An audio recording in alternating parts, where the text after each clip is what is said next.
Good morning. Mayambu Kurumjari, Kai Kumnabuchari.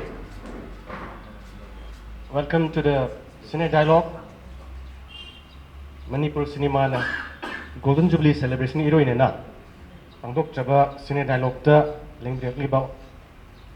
Unmag aduga Cine TV gi through the lengbili ba Chilanao Sing Alaman Kunumagpu ayak na Kai Kumnabuchari. Thank you everyone. Inam Dorian, Naro, Kibini, Alex. It's a proud moment to be here today with you. Thank you all for coming down to Imphal to take part in the Golden Jubilee celebration of Manipuri cinema. This is the second time I am moderating, so I got the second. Thank you so much. I got two, in fact. I'm lucky. This is not a very happy situation if we take into account of the current pandemic situation that has been, it is a second wave of the pandemic over the country. We have very grim news coming all over, the spike in the infection rate. In spite of that, the Manipur State Film Development Society has taken effort to commemorate the Golden Jubilee journey of Manipur cinema. So in spite of the pandemic, we felt it important to make a point that we should celebrate this journey in spite of the pandemic.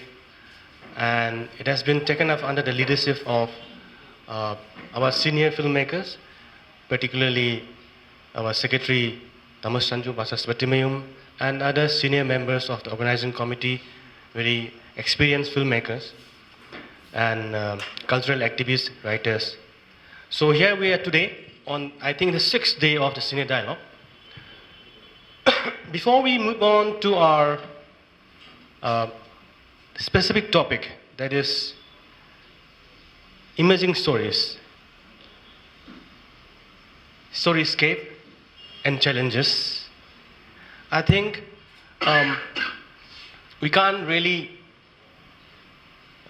keep aside what has gone through us, all of us in fact, every artist, every performer, every one of us in this whole world, how the pandemic has affected us as an artist, as a storyteller. So I would certainly take liberty to ask my storyteller friends, to briefly, for 5 minutes or so, share us how did you spend the intensive lockdown we had during the peak time of pandemic. That was the first wave. I will begin from Kibini. Could you please share how did you spend your days during the peak time of the pandemic in Nagaland, precisely in Dimapur, and how was your response as a storyteller?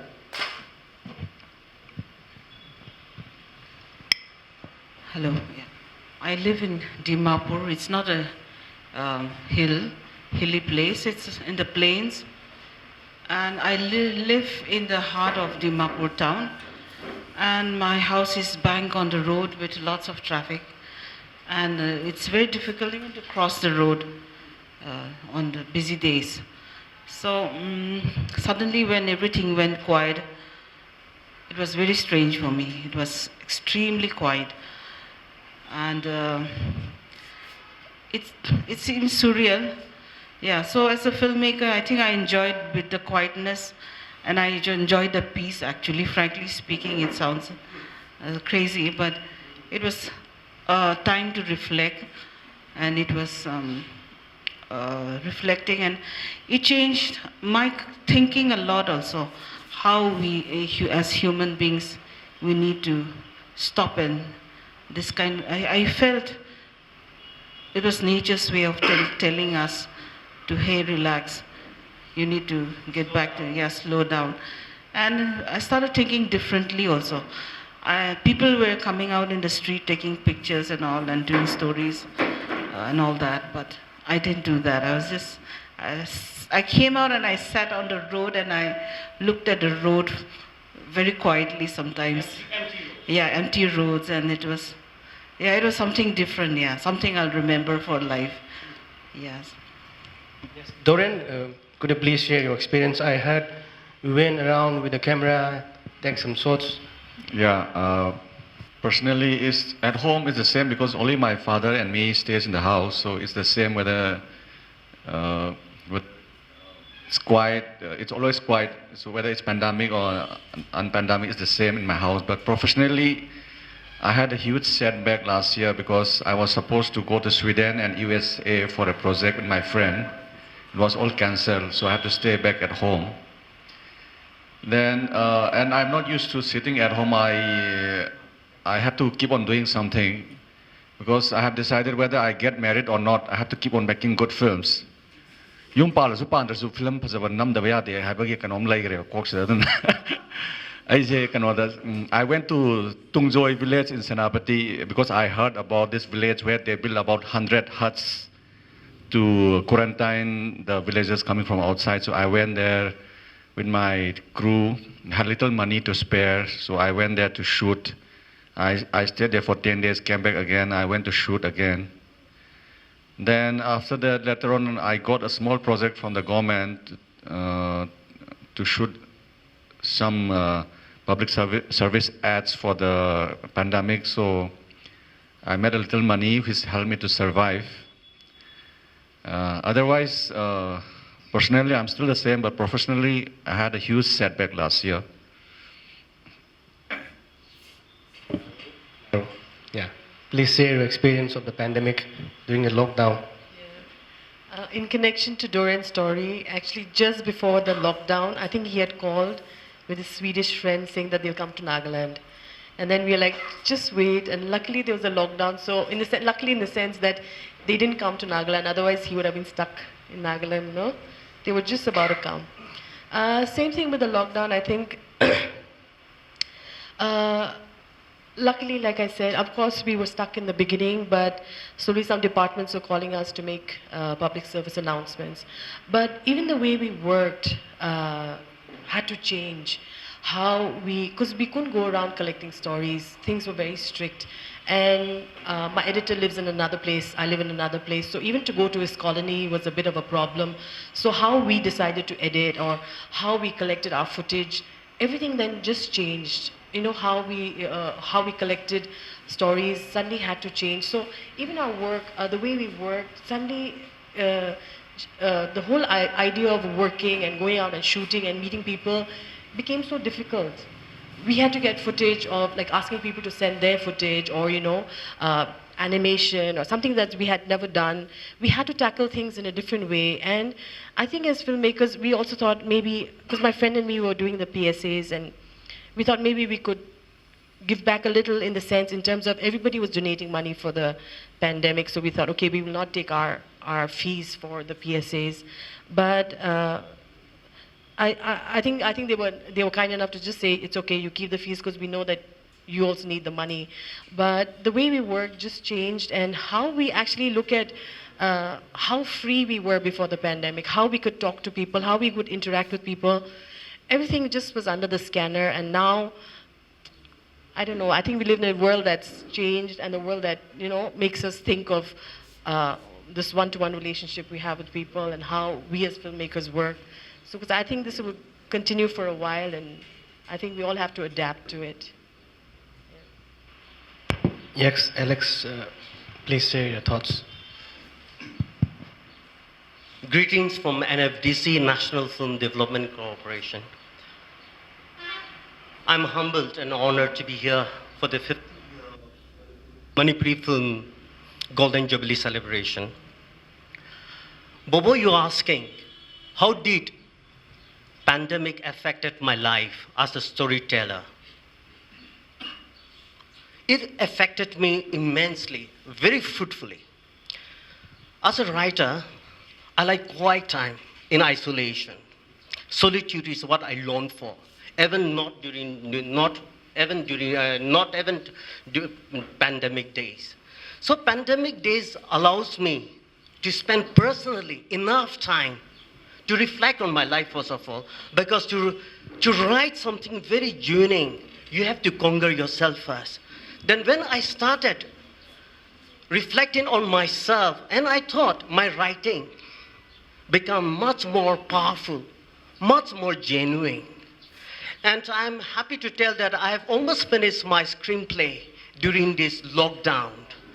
It's a story on death, and work entitled The Pain. Well, if you ask me how my pandemic started in Calcutta, as a government officer, office hour remains the same, means we work from home. But at the start of the pandemic, one of our officers from NFDC, my colleague, a kind of boss, a kind of elder brother to me, got admitted severely in the hospital.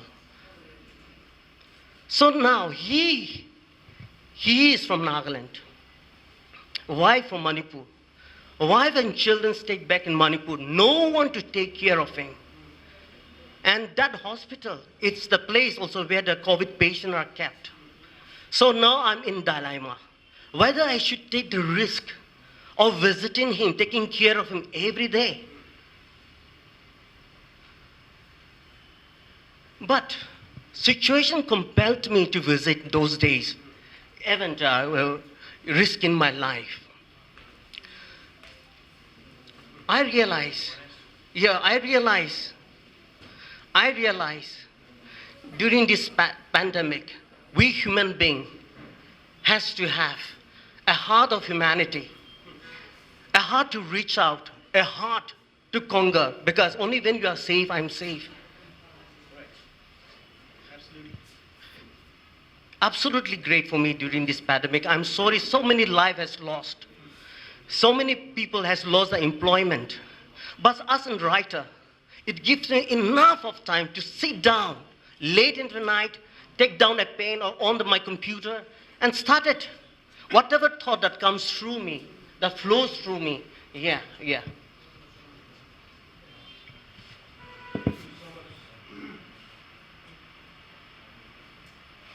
Yeah, that was so profound and personal as well as social, in fact.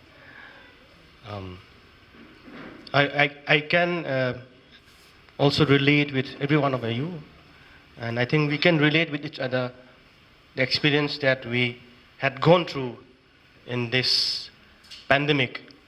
And personally, what really made me thinking is that as human, we may try to conquer mountains, Mount Everest. We may try to conquer different planets like Mars. We may try to land in the moon with our latest equipped technology. But at the same time, we are so fragile. We are so fragile that an unseen tiny virus can bring us down to our knees. And we experience even our close ones giving their lives to it, succumbing to it. And this is, as we have all shared, that it is a time to ponder, to think what we have done to ourselves vis-a-vis our relationship with nature, as Kivini said. And it was also a time to see certain development in every part of the world. Say, in Jalandhar, they could witness a mountain covered with snow, which was not visible for a long time. It's almost 40, 50 years. It was covered by polluted air. So this was the experience that we have gone through. For me, I made a small movie with my mobile phone. It's a 3-minute movie. And it gives me ample time to see certain things that was not visible during the normal days.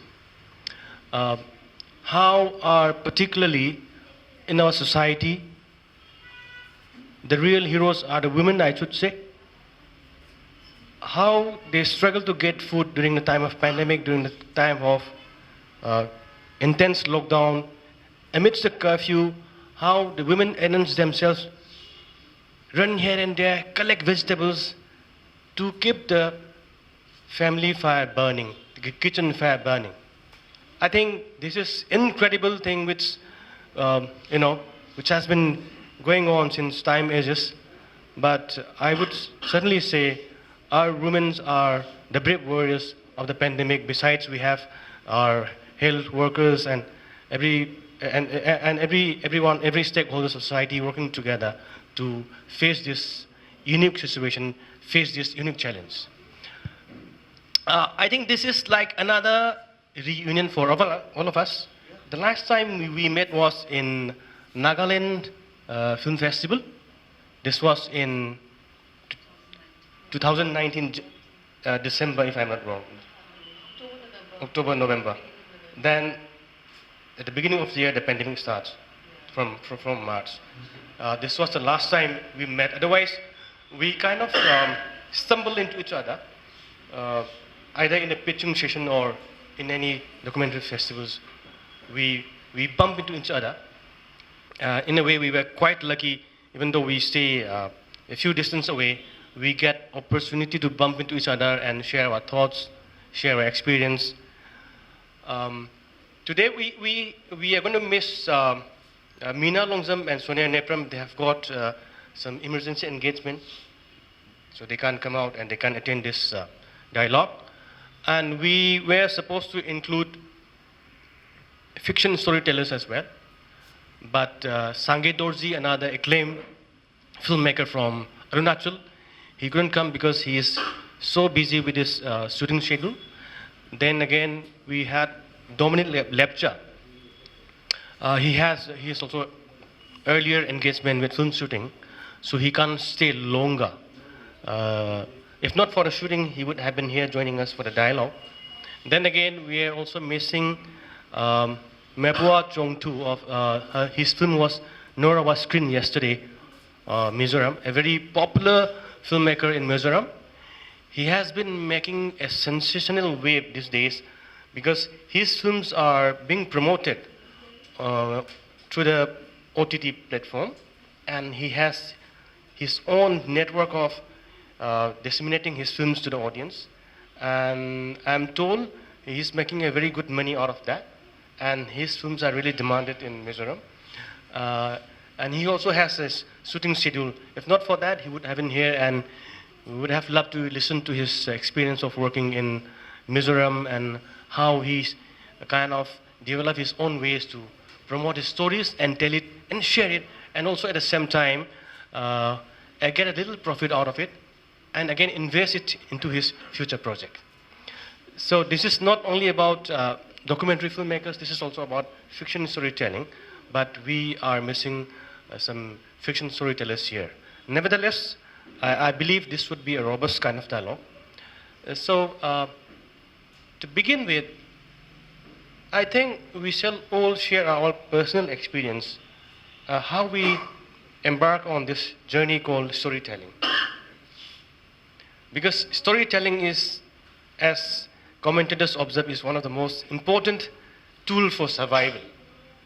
Every civilization has survived through storytelling, either through myth or fiction or whatever. These are all through the process of storytelling. And with the passage of time, films and cinema has become one of the strongest medium in storytelling. So each one of us here today are storytellers in our own way. So it would be worthwhile if each one of us share our personal journey, how we embark on this beautiful journey called storytelling. I shall begin with Doreen, though he has his training in mass communication. Naroj also has training in mass communication. Even Kivini also has training in mass communication. Every one of you has a training in mass communication. I studied a bit of study in mass communication in my BA curriculum, but I am not formally trained as a mass communication student. But I did experience a small figment of it. Anyway, I shall request Doreen to share his experience, how we jump into this beautiful profession of storytelling. Yeah, it's a very long story. In school, I studied in St. Joseph School. In school, I wanted to be a rock star. So I used to play the guitar and used to write songs in the class. Then one day I tried to perform in the school function, and everyone laughed at me. Then after that, I decided, oh, I wouldn't be a performer. I was not born to perform on stage, so I stopped the idea of becoming a rock star. Then my parents want me to become a doctor, so I thought I'll become a doctor. Then later on, I met friends with one. I had a friend who taught Manipur in the commerce stream, so I thought I'll also study commerce like him and also taught Manipur. So I studied commerce. Then I fell in love, and I had a big. And the girl broke my heart. I was in depression for 5 years.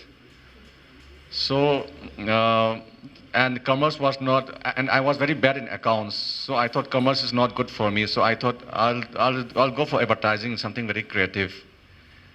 Then, and because of that girl, so I failed twice in class 12. Then I thought maybe I'll do something in very creative line, because while going through that depression, I used to read lots of books about religion, philosophy, and about life, and I also used to write a lot of poetry and a lot of stuff. Then luckily I gave my entrance test to study mass communication in Shillong and in Bhopal, and I got selected in both, and I studied in Shillong.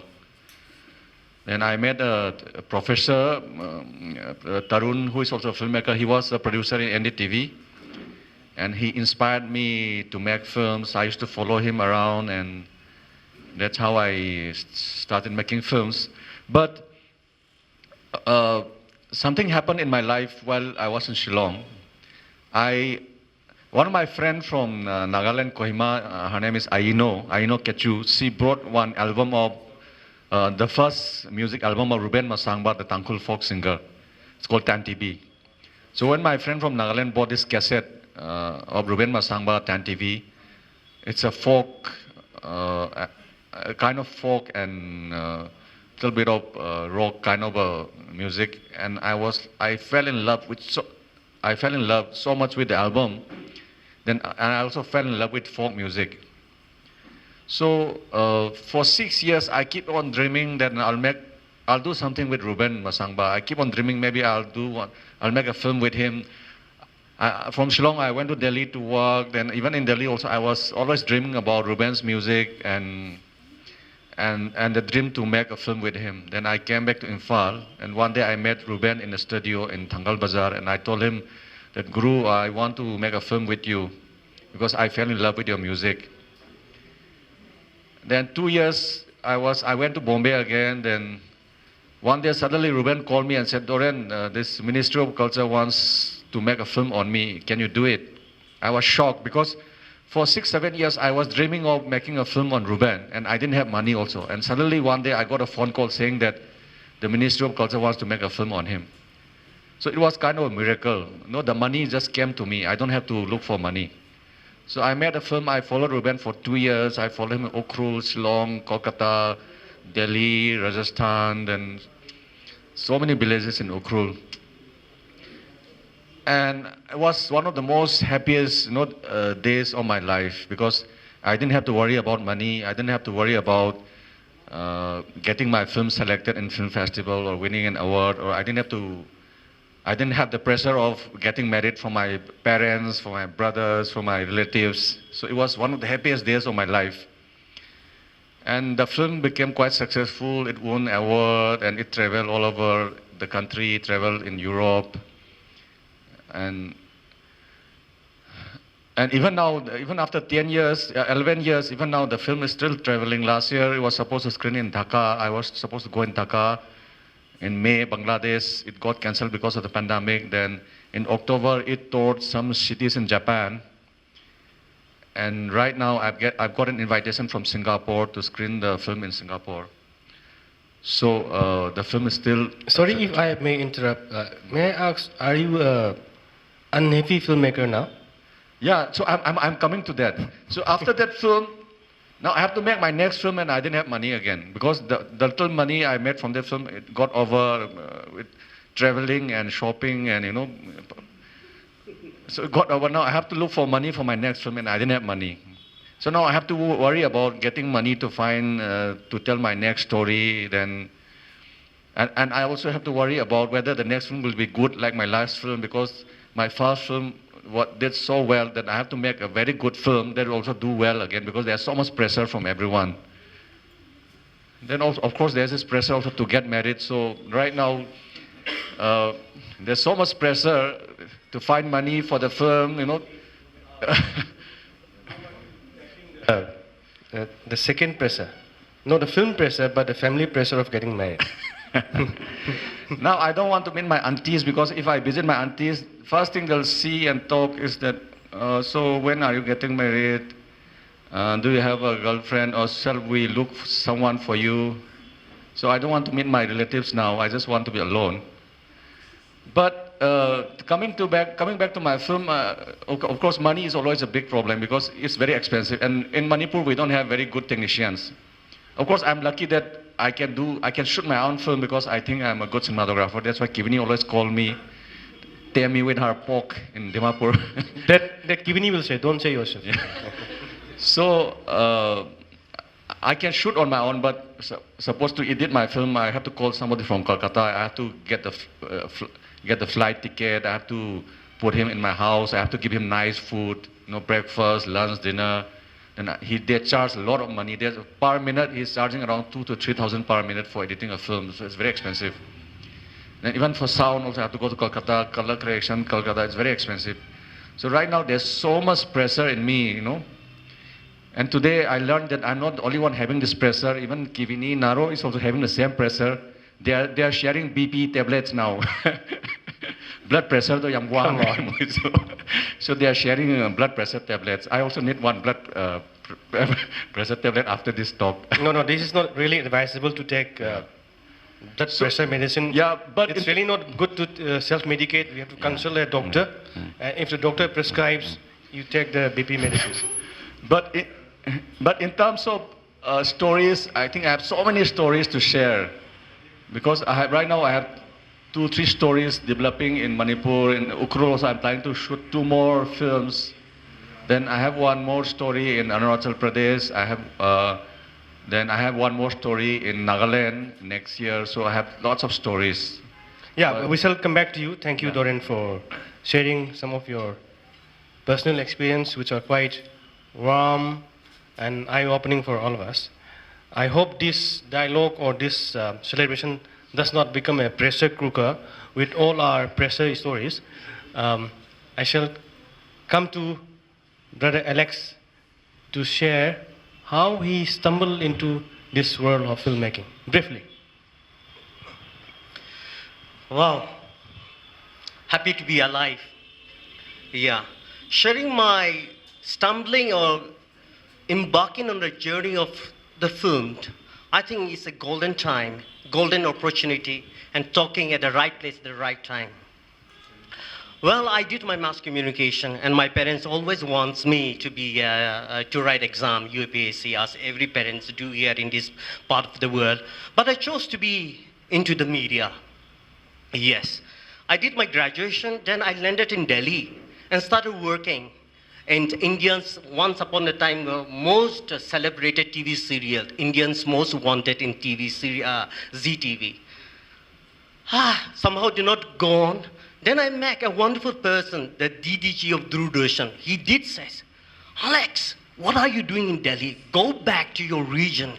There are so many stories to tell and show. Go back. Don't waste your time. And I went back.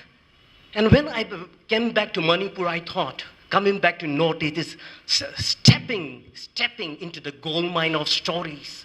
Because everywhere you go, every place you have a story to tell. In fact, you see here 4 or 5 people sitting here. Each of one of us is a story in itself. You go to every region or every corner of your locality, a tree has a story to tell. I think this is an amazing place to tell a story. So I'm also very fortunate. When I came back to Manipur, I begin to come encounter with amazing creative persons like Sanju, now the present Secretary of Manipur Film Development Society, and Pawan Kumar, who's making a big wave in international. And we were fortunate to have a close friendship, and we started working, in fact, very well. Even though in terms of money, it does not give us much, but in terms of exposure, in terms of expressing our creative stories, we began to really excel. But somehow, of the three of us, Pawan went to SRFTI to study film. Then he came back after 4 years. I saw Pawan, we grew up together, sharing stories. When I came back, mind you, I saw a complete Pawan, the way he looked at things, the way he looked little things, and that story about, he was able to tell small little things, but a powerful story. And I said, if this guy can change things and look at things in different perspective, why not me? That's how I went to SRFTI, got myself admitted, studied for 5 years. And so now I'm making sure, after studying my work, and I happen to be one of the first producing students in the country.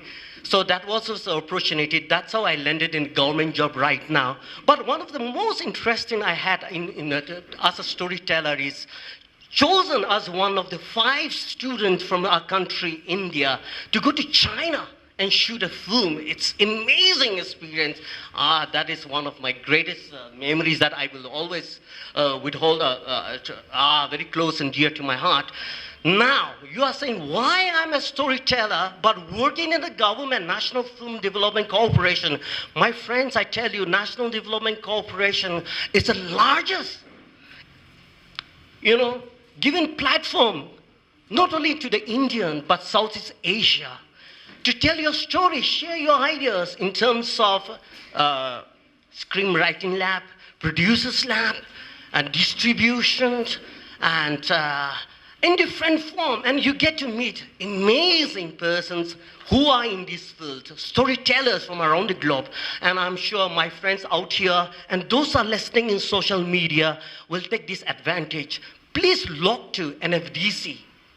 And find out yourself when is the appropriate time to apply certain things. And I believe right now NFDC is calling for a screenwriters lab. So please log into it and find out. You are supposed to provide the NFDC, I think 30 pages of screenplay or the full script.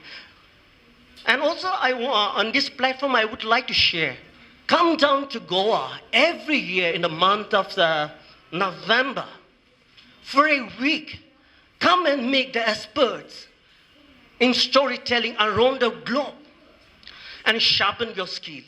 And I think I not only become a storyteller, being from Northeast, and now I'm looking after the Eastern region. And I want all of you my young friends, to get the opportunity to use this platform.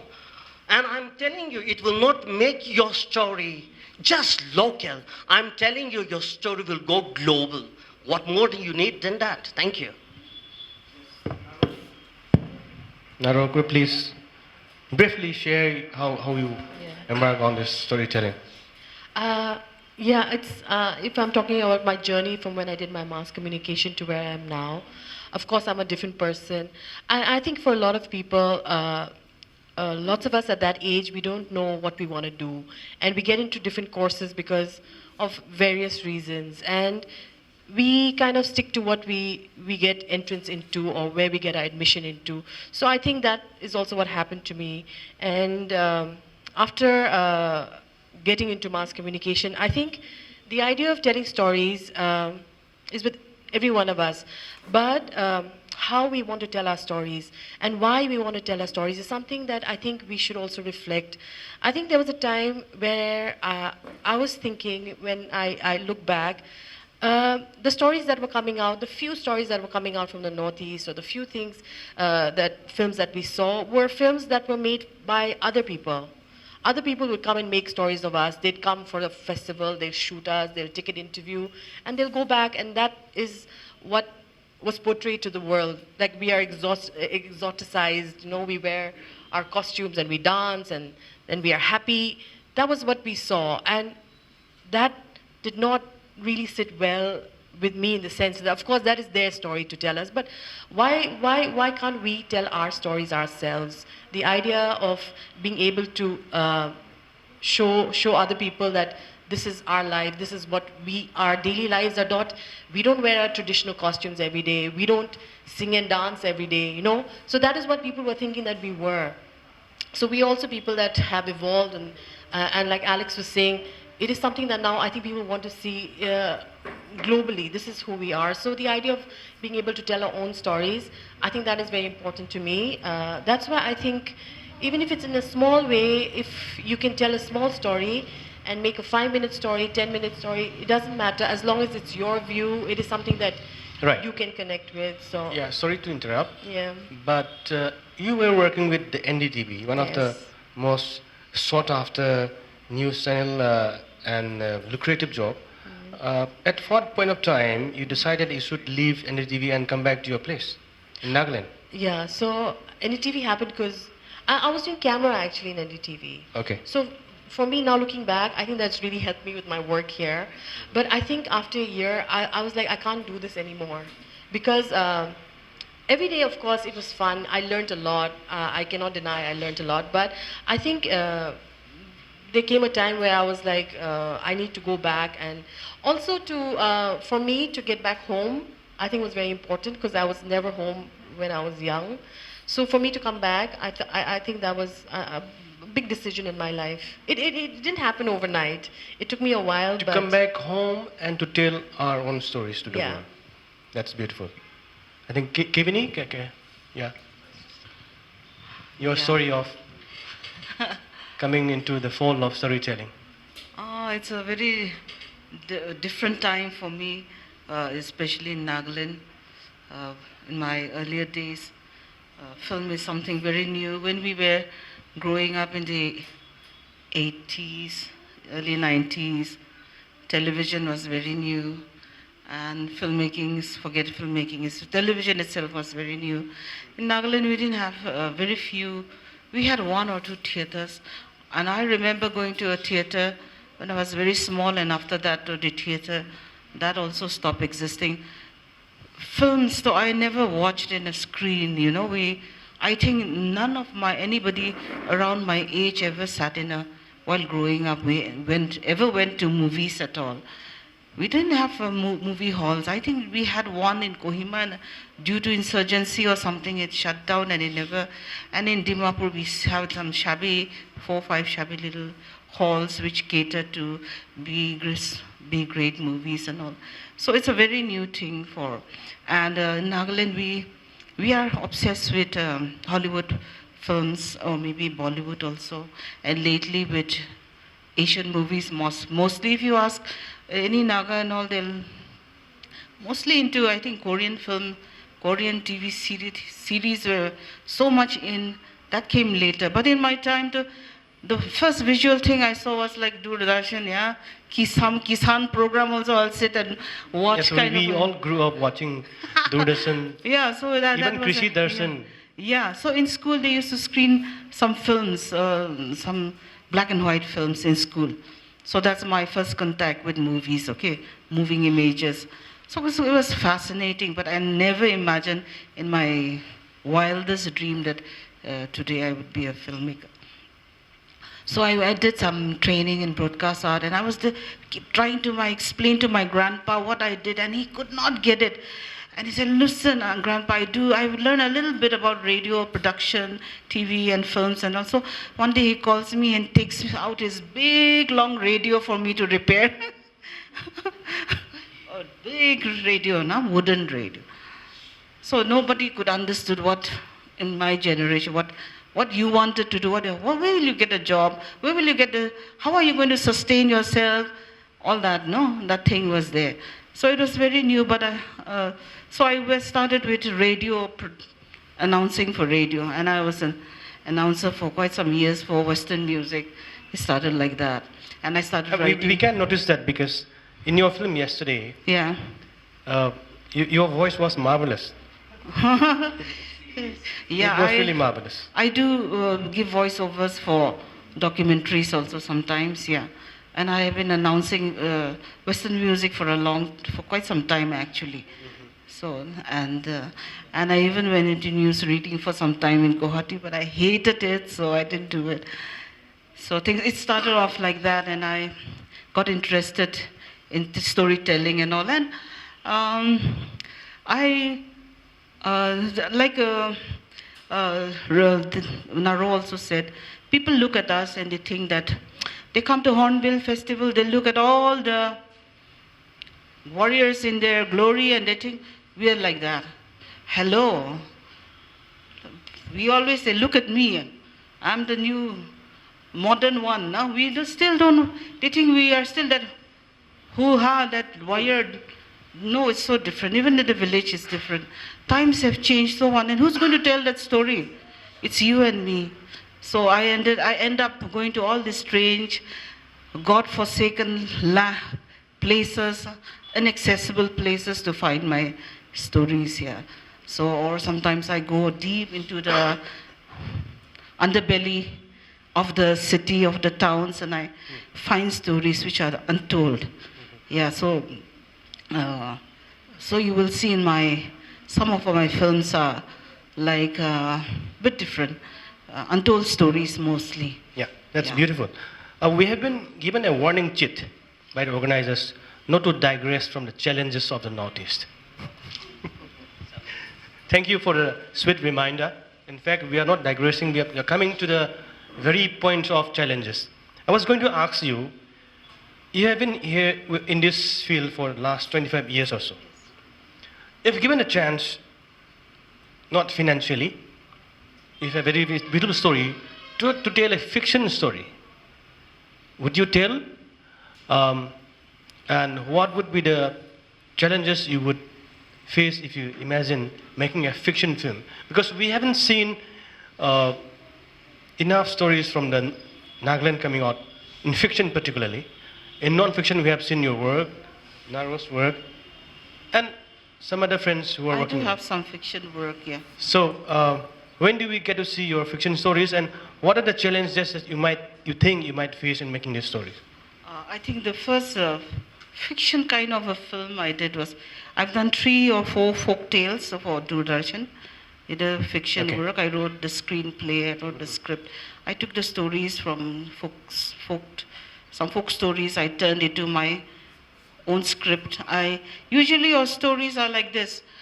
An orphan boy meets girl, and the girl rejects, the family rejects, there's tragedy, he gets killed, and then that's it. And things like that. Folk tales are so simple. So I have worked on it, I have properly turned them into stories. So I started my own script writing that way. Supposing I want a script, I want somebody to write my script and I want to do this, I just can't find anybody there and at home. It's so difficult. So I ended up writing my own scripts.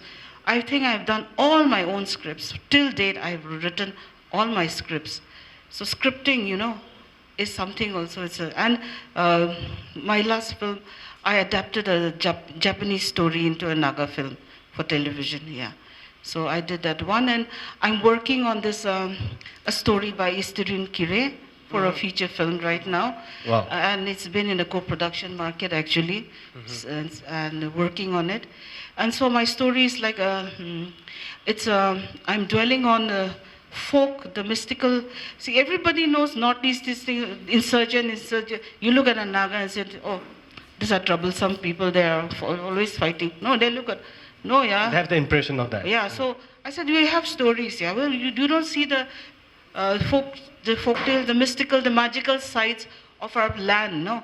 So the story that I'm doing is magical kind of a story of moving into different spaces from reality to magical Right. kind So of. you've been working as mostly on non-fiction, if I should say. Yeah, mostly And non-fiction. you are known to most of our friends out here in Imphal, who gives you technical and artistic support like Chobothiam, Choba, yeah. Doreen, Yeah, yeah. they've been giving you the artistic as well as the technical support Yeah. in making your films. Yeah, yeah. But if you were to make a non-fiction film, I mean fiction film, what would be the challenges you would face?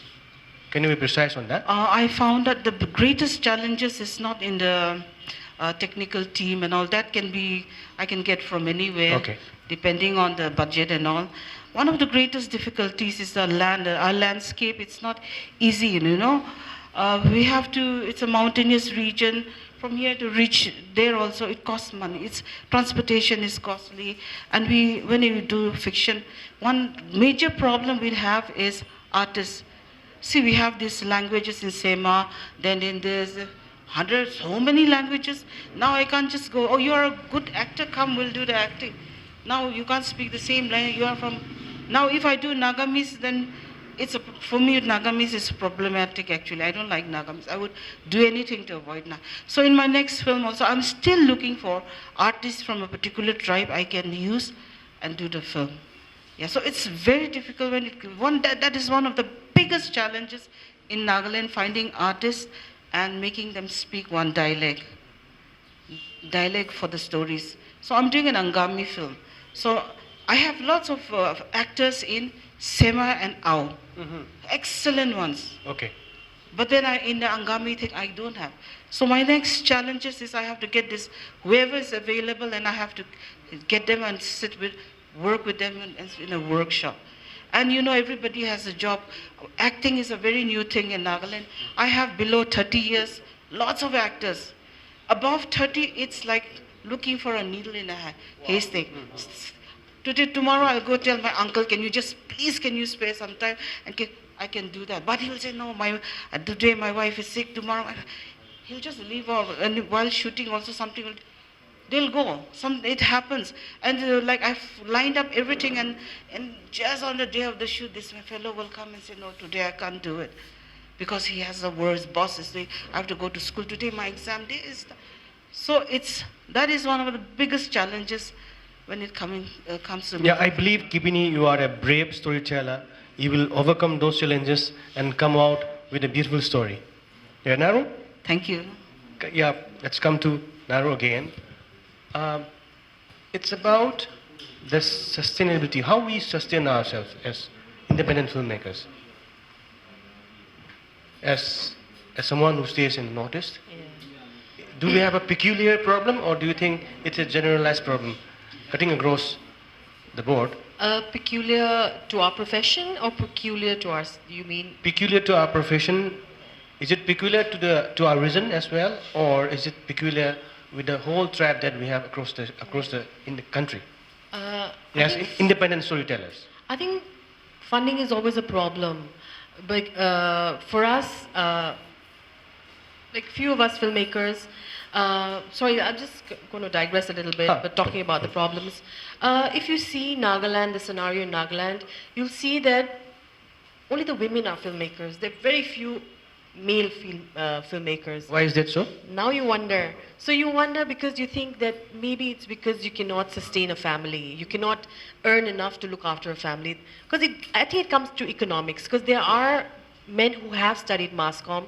They try their hand in it and then they leave it. They get into farming or family business or whatever makes them earn enough to support their families. The women that you see that are making films in Nagaland, we have a sort of a support system with our families. We stay with our parents. We stay, some are married, they stay with their husbands. So they are the ones that have stuck on. And the men have left. So we keep on wondering why it is. It's not because they can't tell stories. I think they can't tell stories to sustain their, families, to take care of their wives, to take care of their children. So lots of them have left. So I think economics, plays a big role in who stays as a filmmaker, because now people are studying, but who remains a filmmaker becomes a problem, because even us during the pandemic or prior to that, work was very limited in Nagaland and getting projects were very difficult. Lots of our filmmaker friends have also left in the sense they've stopped making films and they've started doing something else. So I feel it is very difficult for those of us who have stuck on. It's a difficult thing to eke out. It's a difficult life to kind of live in the sense that from one project to the next, you don't know what's going to happen. You don't know. So for us, to make big films, to say, or then do we want to make these government films where we can survive? So it's actually a balance. We just have to find that balance, and it's been difficult because I see Kivini is the only filmmaker who's trying to make any sort of fiction film. The rest of us are doing what we were doing, and trying to get government projects so that we can sustain ourselves. So it's actually been very difficult. It is difficult. The scenario is difficult unless some of us actually do well in the sense that do economically well, so that people can see us and say, okay, if you're a filmmaker, it's a profession that I can also then, sustain myself. So I feel that's a scenario, and I think it is up to us now to make money to show fellow filmmakers that, this is something that they can pursue. Yeah. That's a profound thought that you have shared with us. Thank you, Naro. I think Kivini, I should come back to Kivini again, because Kivini heads the Nagaland Film Association. So, in that context, in the context of your challenges you face as a filmmaker, how is your association doing things to chart out things to make, to face new challenges or to encourage new storytellers? Is there a connect between your individual problem and the association at large? Yeah, actually, there's a need for us to, in Nagaland, we have very educated and trained younger filmmakers actually. And like Naro said, the boys usually, they'll dabble with filmmaking a little bit and they give it back to business or government job. I think I'm still a filmmaker today because I have sustained myself through my family. Yeah, so I'm blessed in certain ways, but I have a good support system. Even if I sit at home, I know that somebody will provide me this, that. So that's how I have stayed as a filmmaker this much. What has been the attitude of the state government? Yeah. So and then we formed this association because we wanted to help ourselves grow, build, encourage each other in filmmaking, in storytelling. Yeah. So me being the eldest, they just put me in the front. So so we will be doing. We plan to. The associations, one of the associations, our goal is to help each other grow. That is one, and that is one of the main goals we have, and educate ourselves in. Yes, the film festival that we had last in Nagaland, we realized the state government of Nagaland has a very good support of the event. Yeah. And so my question is, besides that support, do they have any scheme or any policy to help the storytellers of Nagaland? Right now, no. We're working on it. Yeah, so we were working on it. So pandemic came and we all stood still for some time, but we'll resume. The government is just waking up to filmmakers, to the needs of filmmakers, just waking up. Yeah, so it's just starting. Let's take it as a very good beginning. Yeah, just the beginning, yeah. You can march on. So we have to keep reminding them, listen, we also exist. All that we have to keep telling. But they are, things are changing, I guess. I am positive that in the future it should be better than what we are doing now. We're just starting. Filmmaking is in a very nascent stage in Nagaland. Okay. Yeah. Yes, Dorian was speaking about his personal challenges as a filmmaker. One of the problem being the financial problem that they face. But I'm not going to ask Dorian for that. I'm going to come back to Brother Alex. He being someone who worked in NFDC, not necessarily the official opinion of the NFDC, but someone who has gone to festivals, someone who has organized festival, and someone who has organized Films Bazaar in one of the reputed festivals, that is the International Film Festival of India. I remember Brother Alex taking us into parties. Come on, notice people. That's on a lighter note. Anyway, can you throw some light on that? what are the benefits of Film Bazaar, and how it is growing up, and how the people from the Northeast should attend those Film Bazaar. Bobo, thank you for giving me the platform to extend the work that NFDC does to promote filmmaking in this country. Film Bazaar is still a very young guy, 15 years, 15 years, but over the years it has grown tremendously, I would say. Today we are catering about the whole of Southeast Asia and from all over the world. How Northeast can, as a storyteller, can make use of this Film Bazaar in different ways, in different stages. If you have a concept, write it down and apply it for the Screen Lab. It's right now available in the website. Apply now. I think the last date is approaching. I think the last day is the 30th of March. It's April. So it's just few days in hand. And if your film is finished, come to Film Bazaar, market your films. Might be for the film, if in what area you're looking for. Are you looking for film festivals directors? Because we have from Busan, we have from Berlin, we have from Cannes, everyone coming down to Film Bazaar in order to get best films from India. So come, if you have a finished film, come and use that platform. And if you're a producer looking for shortage of fun, like Vinny did this virtual Film Bazaar this year we had in the month of February, come with a pitch. If the film financer from Europe or America is interested in your project, I'm sure they will find a place in your story. Then if you are just not looking for anything else, but looking for the market, put it into the viewing room.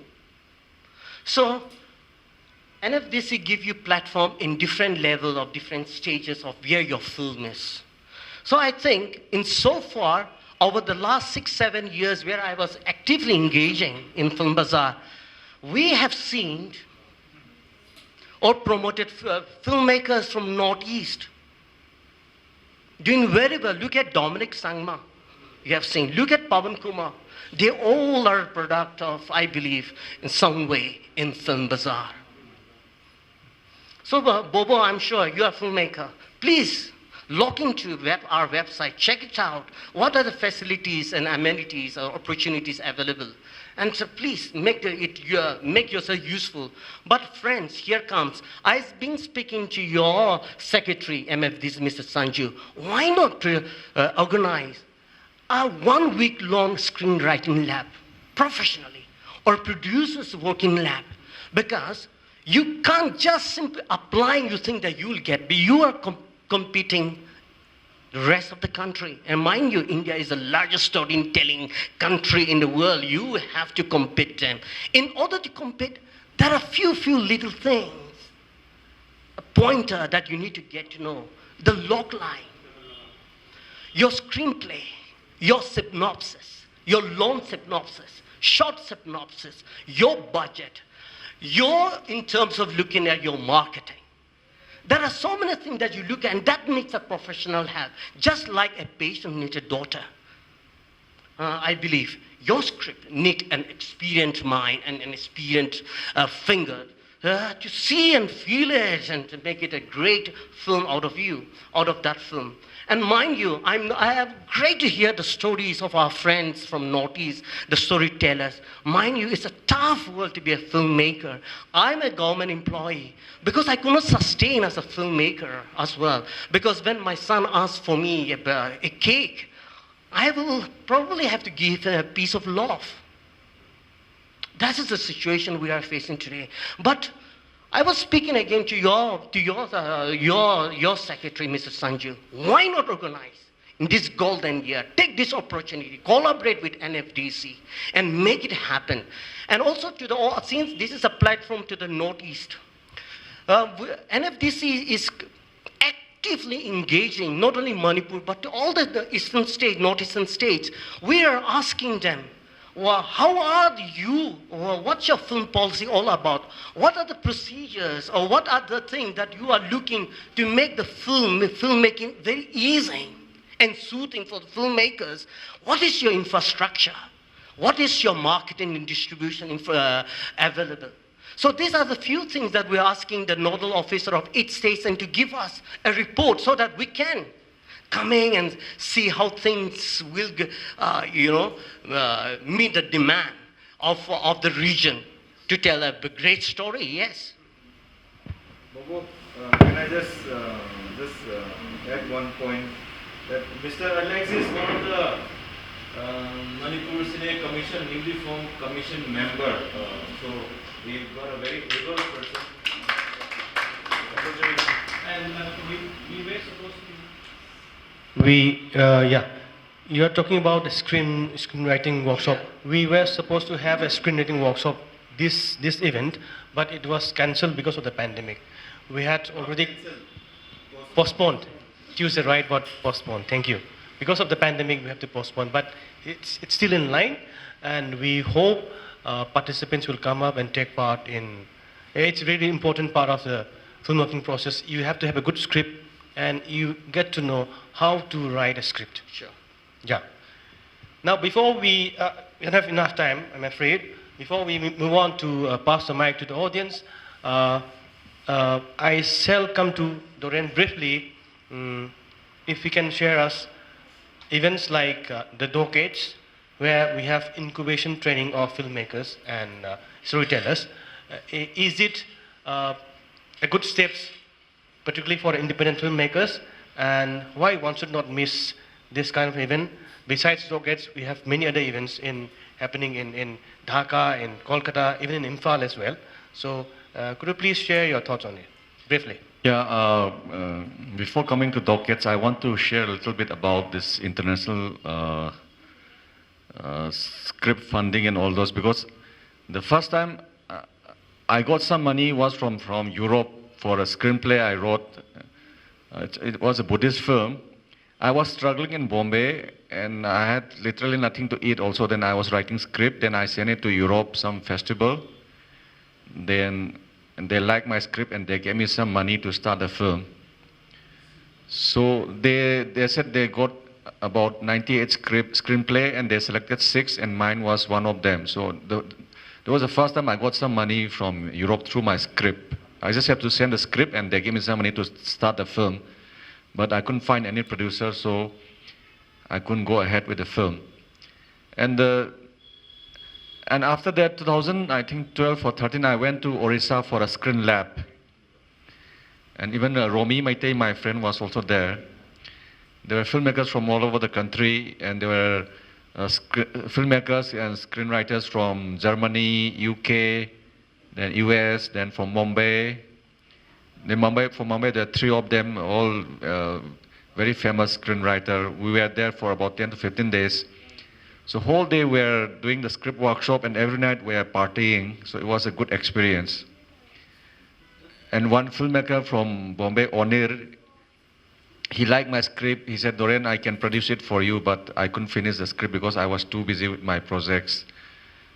It was a children's film.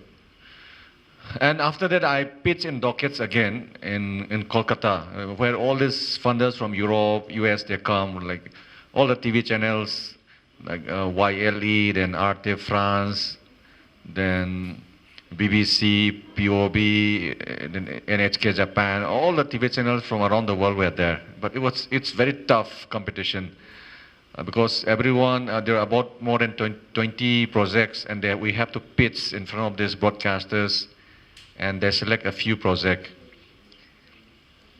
Docades was good on one hand for me because from that I came to know what kind of stories these international television channels were looking. So it's a local story, it's about story about Manipur, but we have to appeal to the European audience or Japanese audience or the American audience. So from that I learned what kind of stories they are looking for and what kind of stories we can tell if we want to appeal to the international TV channel. But it was also very traumatic for me because I had high expectations from that pitching, and I didn't get any funding from that pitching. And so when I came back home, I was in depression for about 10 days. I was lying in my office for 10 days whole day I was lying in the office bed because it was very depressing for me. But of course, later on, I met a friend.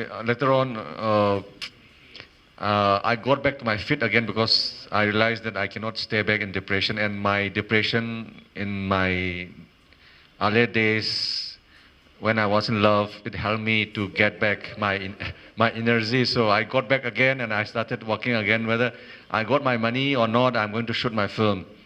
So it took me 4 years to shoot, and luckily, I have some very good friends. So I have a friend from Sweden, so he liked my story and said, Doran, I'll put some money for you. So he put in some money for my film. So right now we're editing that film with the editor from Kolkata. So hopefully I plan to finish this project this year. And if I make some money, I'll also get married. Thank you.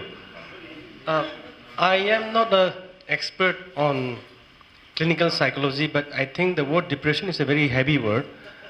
Sometimes we go into anxiety and the level of anxiety fluctuates. It may not be a depression. It may be a minor anxiety, it may be a heavy anxiety, but anyway, you have come out of it. Good that we are sharing your thoughts today. Now I shall move on to our audience if they want to ask some questions, make a statement. Please be brief. First, introduce yourself. You can ask any question to any one of them. My name is Armstrong Chanambam, and I'm an independent journalist. I want to ask this question to Kimini. Unfortunately, I couldn't watch your film yesterday, but when I walk in, I get to listen to the Q&A session, and what I get from listening to you, that conversation yesterday was that you made a film on bed harvesting in a certain area of Nagaland, but you couldn't find any financiers or rather funders, but eventually the film division agreed to finance your film, but when the final cut of film was shown to the audience, you have to kind of edit a certain a major chunk of the film because it was unpalatable to the certain people in the film division.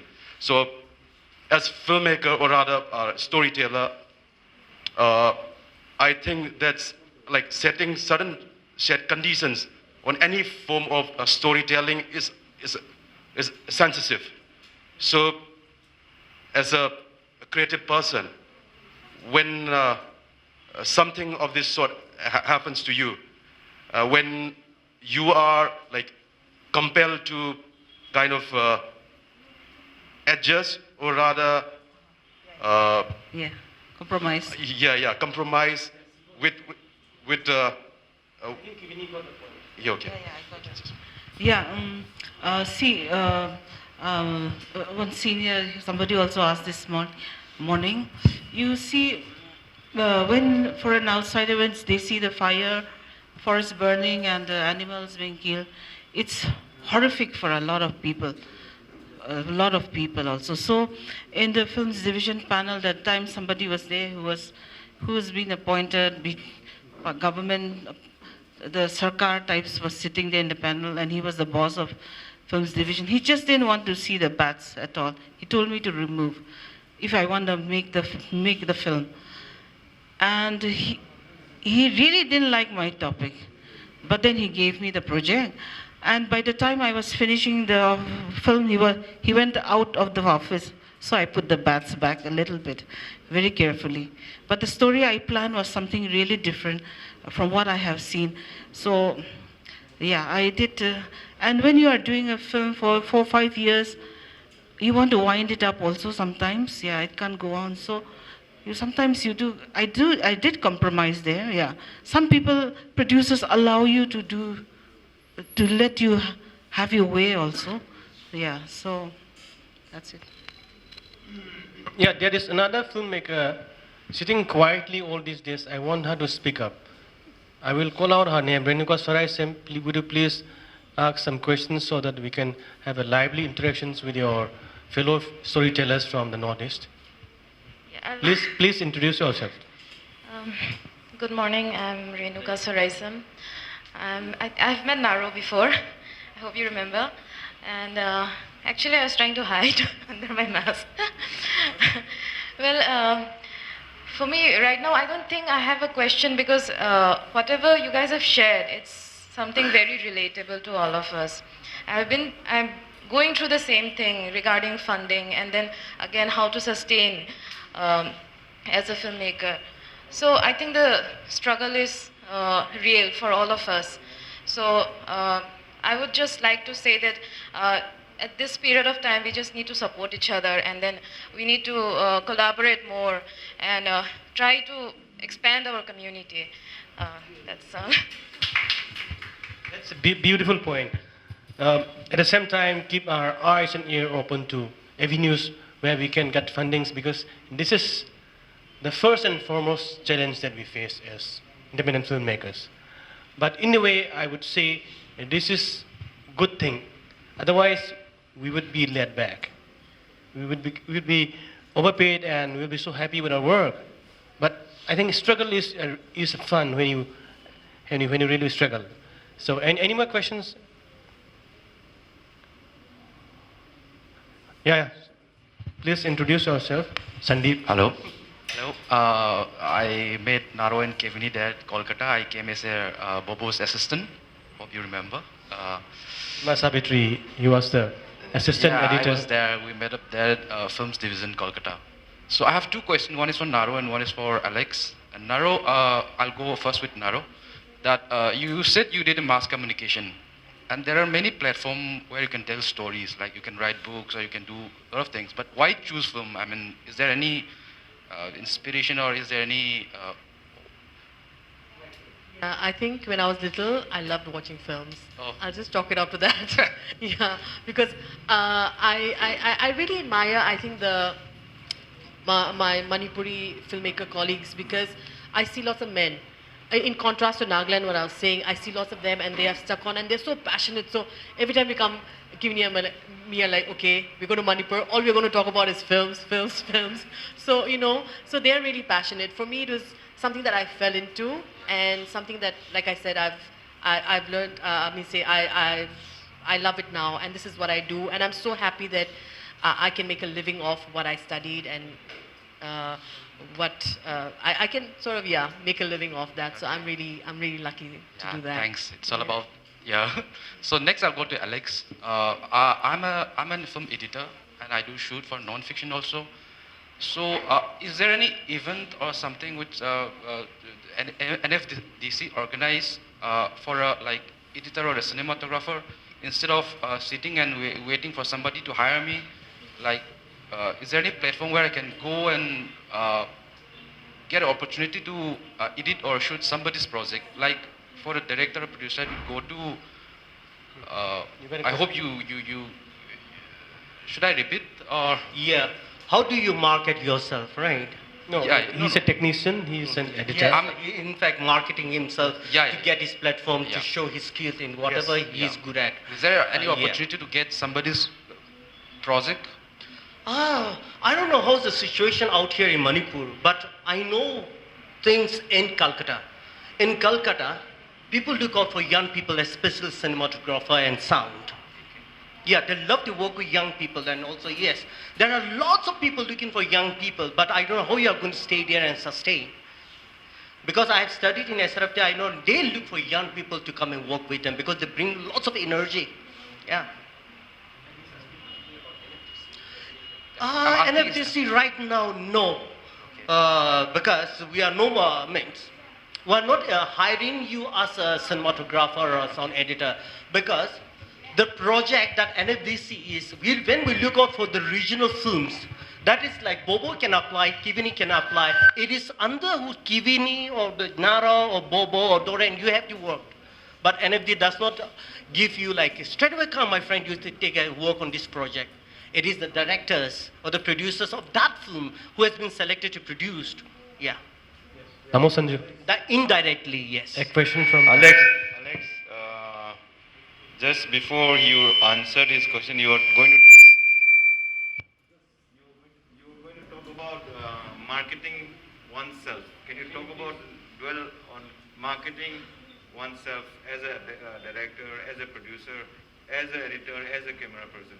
How do you market yourself? What I do know, one golden rule as a starter. Please go and assist, if you are a cinematographer, assist free of cost to a well-renowned cinematographer. If you are editor looking for an edit as your life, go to a renowned editor, sit with him, get his guidance, because that's your portfolio. When people know that you have worked under certain of that fellow, yes, because most of the time I do believe film works in the words of mouth. Very, very important. And your first work, that's why your portfolio counts. That's why never neglect your first work, because that is your first soul given out to yourself. Please bring along your portfolio. Yes. Please go sit down and work out with somebody whom you like to work, a renowned one. You might have to struggle for 1 year or 2 years, but that's how life begins in film. And it's quite a tough world, yes. And another question that is Please use the mic so that it can be recorded properly. getting feedback. Hello. Yeah, what struck me was when Kevini said she didn't want to make her film in Nagamis, and she would rather prefer an indigenous language. So I think this sentiment is very real, because in Nagaland, what language do you choose to make? You know, because considering Nagamis as a foreign language. So I mean, as a group of filmmakers, how do you try to overcome this challenge?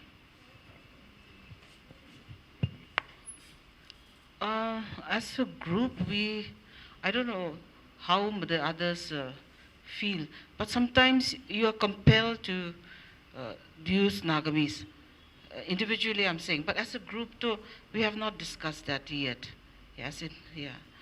But Naro will also share yeah. some thoughts on that. I mean, the issue I'm trying to bring forth is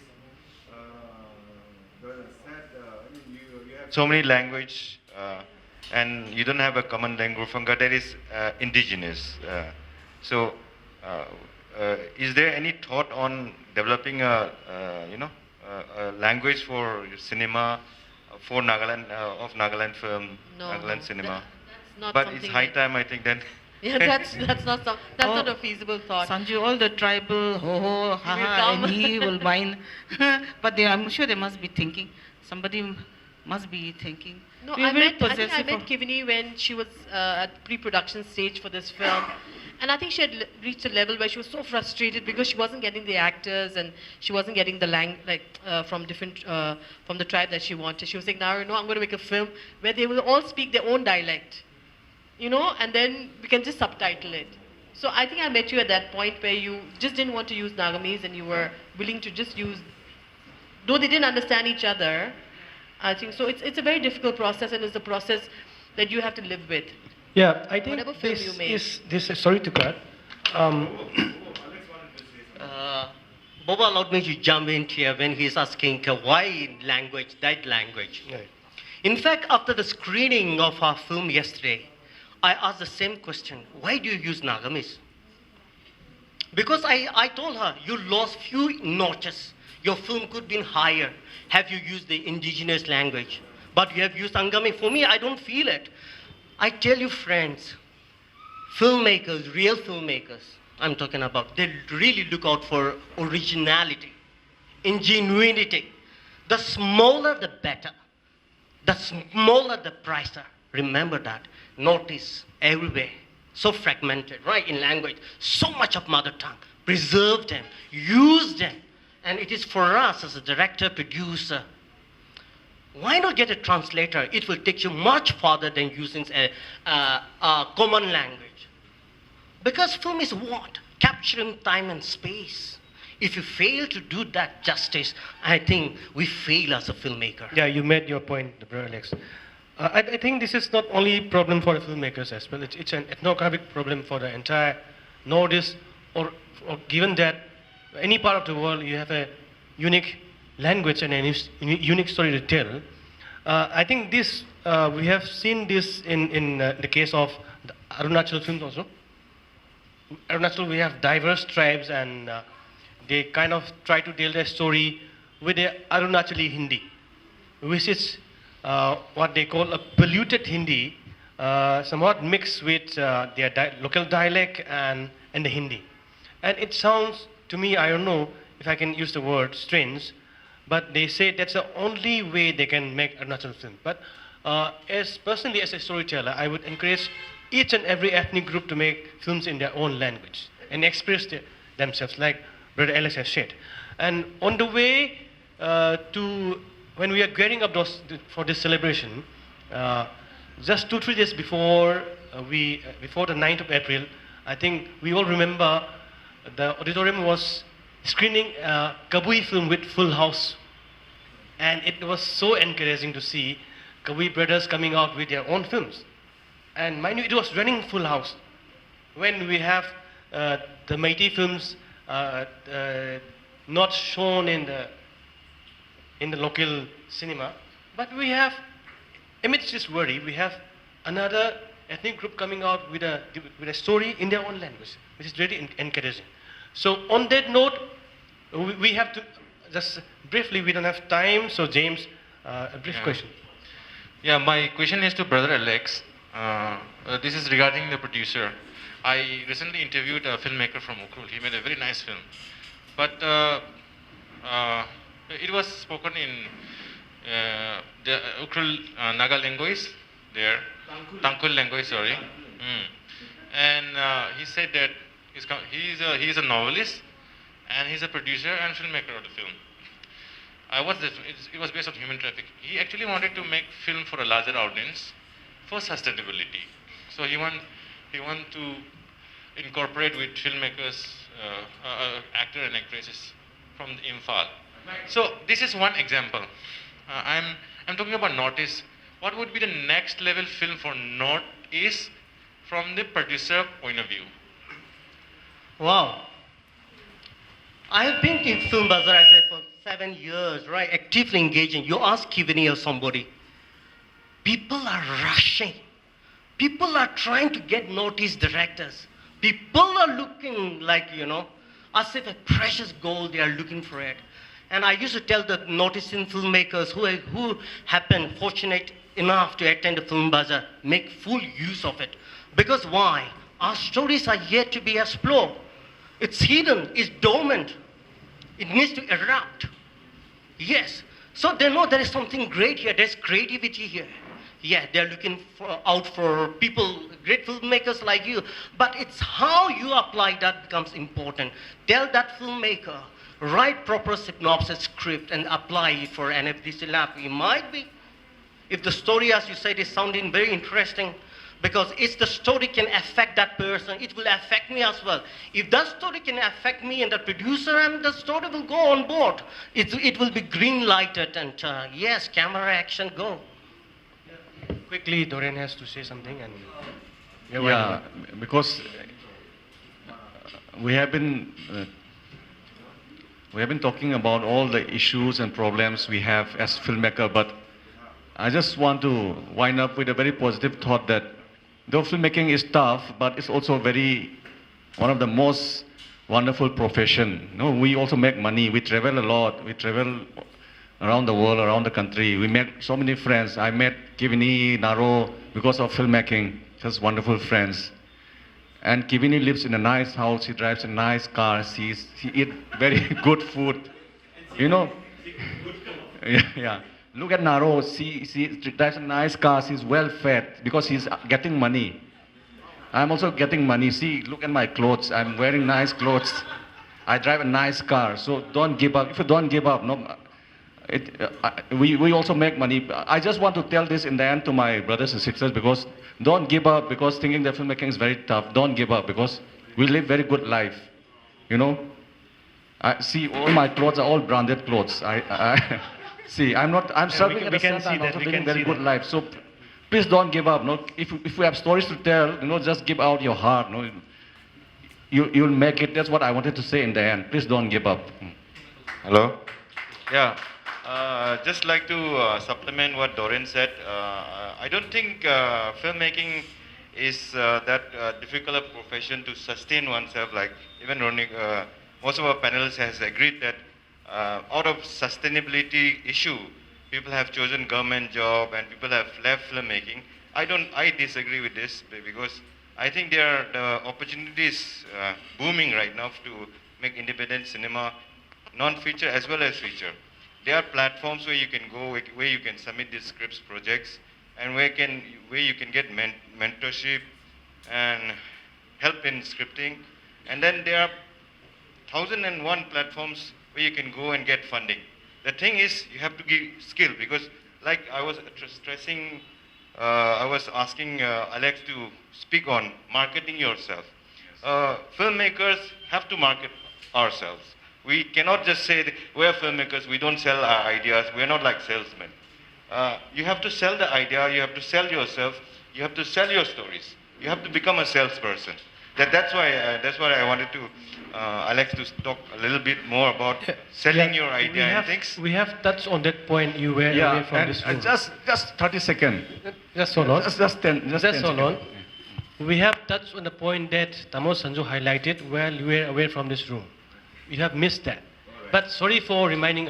Thank you for reminding us. We can keep on, talking about the challenges, and again the problem of sustainability endlessly. But Tamo Sanju has given a very positive note on that. And again, let me remind of what Rima Das has said. We have to believe in ourselves, and we have to move on. This was what Rima said, and she keeps on reminding that our dialogue with ourselves is really, really important. We have to talk with ourselves, and the most important thing is for us to convince ourselves. That is the most difficult part. And if we convince ourselves, we can do magic. Yeah, Doreen, you want to say something? I just want to add, even Kivini even paid me for all the work I did for her. In my house, I have a nice almirah and a bookshelf made of nagatik, just from the money Kivini paid me. And Kivini even has fixed deposit in her account, even though she's struggling. So I just want to add on that, please don't give up. No, filmmaking is hard, but if you don't give up, we live very good life. Yeah, I would insist Itau Chaubo to speak up something, because he has the experience of working with our friend Kivini, and he was sitting in the front and now he's sitting there quietly. I would insist to share some magic experience that he had working with Kivini as a filmmaker. He's also a filmmaker, but he gives very good technical and artistic support to fellow filmmakers. It was nice listening to you. It was very insightful, actually. Like sitting and listening to all your experiences and the challenges that we all went through. Yeah, actually, I think we haven't worked much, except He did my last film music scoring. Yeah. It was really good. That's all I can say. And what? Yeah. And I think you've seen my film also. Yeah. So you can say about that. Actually, I scored her last film, When Death Speaks, right? Yeah. That's all. That's the only work that I work with Kivini. But then, the whole experience of listening, all your struggle, all your experiences, this journey has been very insightful to me. I'm learning a lot from all of you. And maybe like a very general question that I would like to throw, like, I know it's very simple question at the same time, I don't know, like, I want to hear it from you. Like, how do you choose a film? How do you choose a story, as a filmmaker? I would, All the panelists say one thing. yes. How do you, first, please, Naro, you. So Naro will begin. I think, at least for me, with every time that I go out and shoot something, or I'm traveling, I think you get to meet people, or you get to have a kernel of a story somewhere, you hear something, and then that becomes a story, that becomes your next story. Then again, you travel, that becomes your next story. So I think the idea of being able to move around, the idea of being able to travel, has really helped me kind of find my next story and my next story. Okay. So that's been very helpful for me. Okay, traveling.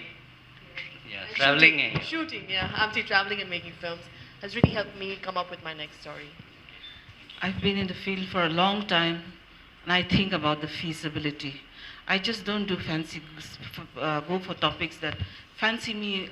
Though I'll be very passionate about me, but when it comes to doing a story, I select it wisely because my place, it's a bit difficult. I think about the feasibility first.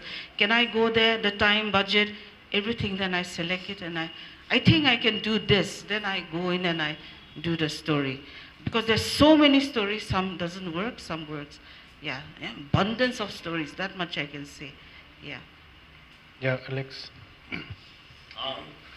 The story that I choose is stories that is close to my heart and close to my head, that I can express creatively. Because I always believe if a story does not hit me, I can never hit anybody. That story has to have an impact on me, then I go for it, otherwise no. Yes, Dorian. How did you choose a story?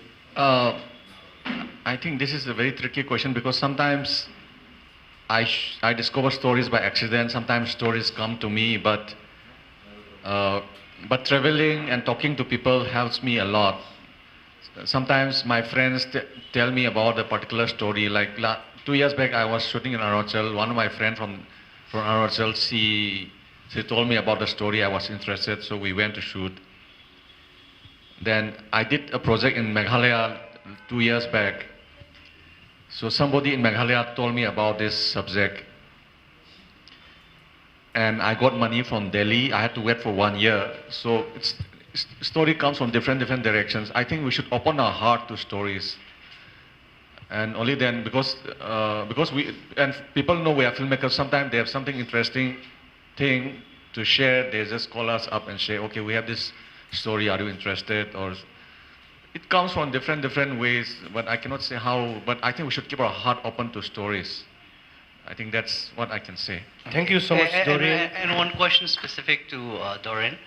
Like, everybody is talking about telling their own stories, but as far as Dorian, he's been making others' story also. How do you feel? How can you differentiate, between working with telling your own stories and other people's stories? Yeah, of course the story should be close to my heart. My friends know I'm interested in music, so if there's something connected to music, they always tell me like about a particular subject. So I've been shooting in Tangkhul, then Meghalaya, Arunachal, next year I'm shooting in Nagaland. I don't understand their languages, but still, I'm going to tell the stories because it's close to my heart. I don't understand the languages, but still, if it's close to my heart, I think it'll touch the heart of my audience. That's what I feel. Thank you so much. It's been an immense pleasure for me to be here with Kevini, Alex, Dorian, and Naro. And thank you, everyone, for listening so patiently. And today we have Naro's film, The Ajay screening in the afternoon. Then we have Alex's film, My Grandpa's Village. So please join us for the screening. And thank you so much. Goodbye.